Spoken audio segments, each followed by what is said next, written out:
need to restructure, It's like I go to make a really good dinner and I've got the recipe in front of me and all the utensils and ingredients, and halfway through I'm like, no, I want chocolate cake. No, I want salsa.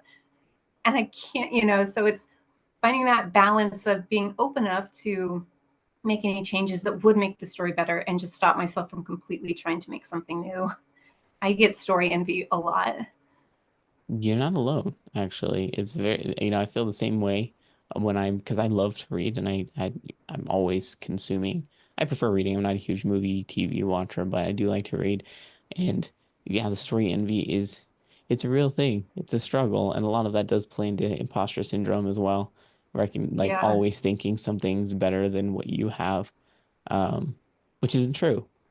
It's definitely not true. A lot of people have really great stories. So how do you overcome that? How do you seeing the story and feeling it? How do you get things done with your story? Well, I usually have to be like, okay, look at my outline. If I put this in, would it fundamentally change the things that I love most about this story? Mm, And if it enhances it, I stop, rejigger the outline, then go back in. That doesn't happen. It does happen, but more often than not, I just look at what it actually would change about the story, and therefore the things I like about this story. And it's like, well, got to put it on the idea sheet for another book.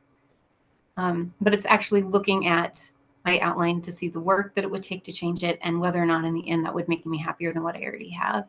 mm. That's an interesting point because talking about editing and revising, you could revise one single story forever, probably. Yeah.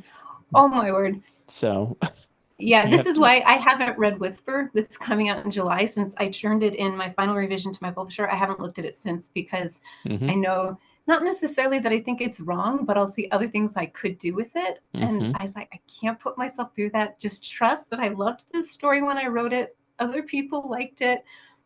And I'm afraid to look at it again. I know I will at some point, but I'm just so afraid that I'll see something and I'll be like, no, I should have changed that. Or yeah, I'm someone who probably, when things are out and solidified, probably won't go back and read them unless it's for research or reference purposes.